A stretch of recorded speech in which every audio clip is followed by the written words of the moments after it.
नमस्कार मित्रांनो, स्वागत आहे पुन्हा एकदा सम्राट डेअरी ब्लॉग ह्या यूट्यूब चॅनलमध्ये।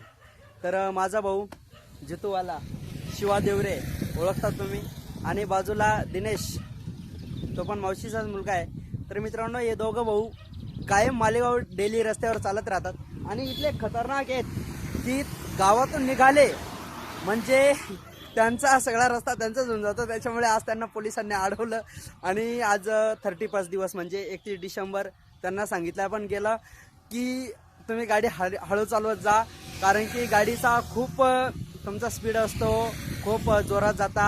आणि बहुतेक प्लॅटिना असून सुद्धा इतकं त्याच्या गाडीचा तर काय विचारायचं इमानदारीचा गोष्ट आहे, तरी सुद्धा त्याला पोलिसांनी अडवलं आणि सांगितलं की गाडी हळू चालवा। आणि इकडे आपण बघू शकतात भैया भाऊ आणि मागे राजभाऊ बसलेले आहेत। तर माझ्या गाडीचा तर काही संबंधच नाही, मी तर काही दूध द्यायला पण जात नाही। तरी सुद्धा आज माझ्या घरी आई रे दादा आले आणि त्यांनी सांगितलं तू एक तर गाडी बदल किंवा तुझ्या गाडीचा सायलेन्सर बदल।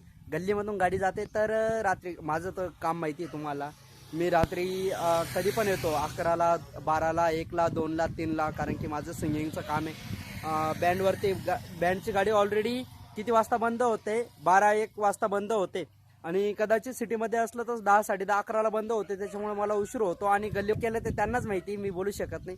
तरी सुद्धा मला डायरेक्ट गाडी बदलायला सांगितलं। ए डॉगी दादा थोड्या वेळ शांत, 2 मिनिटं शांत।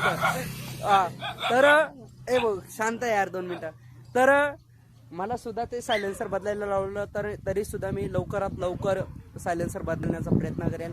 आज माझे दोन्ही भाऊ आणि माझे दोन्ही मित्र सोबतच आहेत आम्ही, तर कंटिन्यू बघत राहा। तर फायनली मित्रांनो, माझे भाऊ आता पोचले भाऊंच्या गावी निंबोळा, हा निंबोळा फाटा आहे, लखमापूरमध्ये उभे आहेत आम्ही। तर मित्रांनो, खरं सांगणं म्हणजे आज दिनो भाऊ, भैया भाऊ आणि शिवा भाऊ जे आहेत ते फक्त एक दावडीमध्ये आलेले होते आणि त्यावेळेस त्यांचं म्हणणं होतं की आज आपण निवृत्ती भाऊंना भेटू, आज 31 दिवस आहे।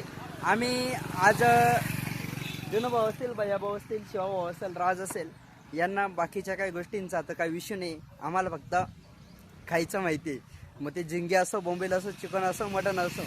तर मित्रांनो, एक सांगायचा प्रयत्न म्हणजे आज 31 दिवस 2024चा शेवटचा दिवस आहे, 31 डिसेंबर, उद्याची 1 तारीख। तर एक सगळ्यांना एक सूचना आहे माझी, तर असं म्हणणं आहे माझं की शेवटचा जरी दिवस असेल, साल बदलले म्हणून काय आयुष्य बदलून जात नाही माणसाचं, आणि सगळ्यांचं एक म्हणणं आहे, बरोबर आहे ना?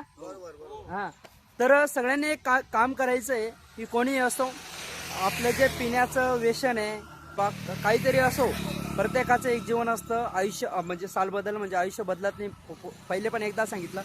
तर मित्रांनो, सगळ्यांनी एक विनंती घ्या की आजचा दिवस आपल्या आईला आपण एकदाच जन्माला येतो, बहिणीला भाऊ एकदाच आहे, बायकोला नवरा एकदाच आहे, मुलीला बाप एकदाच आहे, बरोबर आहे ना? बरोबर आहे ना? हो बरोबर आहे। तर त्याच्यासाठी आज एक शेवटचं माझं 2024 मधला हा एंडिंगचा ब्लॉग आहे पुन्हा। तर मित्रांनो, सगळ्यांनी आपली ज्याची त्याची काळजी घ्या, आपल्या लिमिटेडमध्ये राहा आणि आजच्या दिवस तरी आपल्या घरच्यांना वेळ द्या, आपल्या घरच्यांसोबत सगळ्यांसोबत जेवण करा, मजा करा, एन्जॉय करा आणि आपलं सम्राट डेअरी ब्लॉग ह्या यूट्यूब चॅनलला सबस्क्राईब करा। धन्यवाद।